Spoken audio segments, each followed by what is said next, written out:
Will President Trump continue to play a role in my party? I'm sure he will. He has by far the largest voice and a big impact in my party.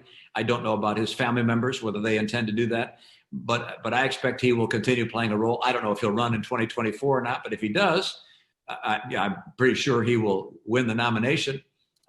You think he would win the nomination? Oh, I think he'd win the nomination if he runs. I mean, a lot can happen between now and 2024. So, and I'm not great at predicting. I subscribe to Yogi Berra's philosophy in that regard. He said, I don't like predicting, particularly if the future's involved. So I don't really know what will happen there, but I look at the polls, and the polls show that among the names being floated as potential contenders in 2024, if you put President Trump in there among Republicans, he wins in a landslide. Would you campaign against him? I would not be voting for President Trump again. I haven't voted for him in the past, and I would probably be getting behind somebody who I thought more represented the tiny wing of the Republican Party that I represent. Romney made a few things very clear to all of us. Number one, the Republican base is still smitten by Donald Trump and he will win the nomination if he runs again in 2024. Number two, he will win by a landslide. I think that's kind of an understatement. It will be a lopsided contest. Trump will sweep it clean. So, if that's the case, there will not be anyone who stands up to him or fights with him will manage to sneak through to the nomination. Number three, Romney said he represents a tiny wing of the party. I'm trying to read between the lines here, and I think Romney is also talking about the Senate and the Congress here. The no, we cannot deal with the Trump group within the GOP is tiny and extremely small, and possibly it has no chance whatsoever to wrestle control back from Trump. Kellyanne Conway once said that you can rename the CPAC into TPAC, change the C that stands for conservative to Trump. And that is exactly what has happened now. The word conservative and what it stood for has digressed, and now the C has pretty much become the C as in cult. That word once used to automatically stand for fiscally conservative, fiscally responsible, balanced budget, and things like that.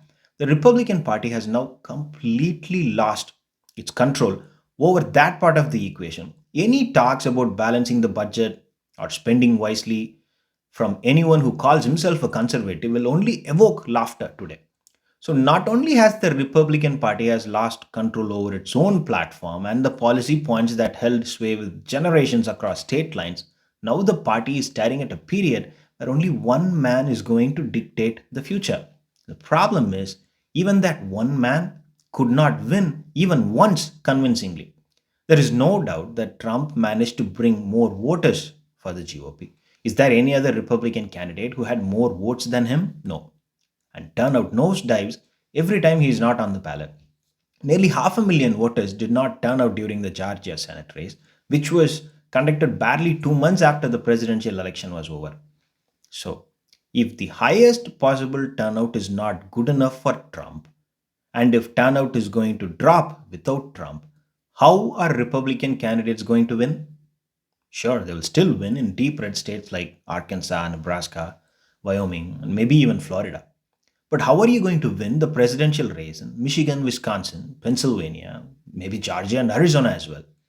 The Democrats now have a solid lock on the 232 electoral college votes, the states that Hillary Clinton won. Because since 2008, across four presidential races, the Democrats have repeatedly won these states. There is not a single state within that group the Republicans will be able to win. Maybe there is a chance in Nevada, but that's about it. And Nevada is only six electoral votes.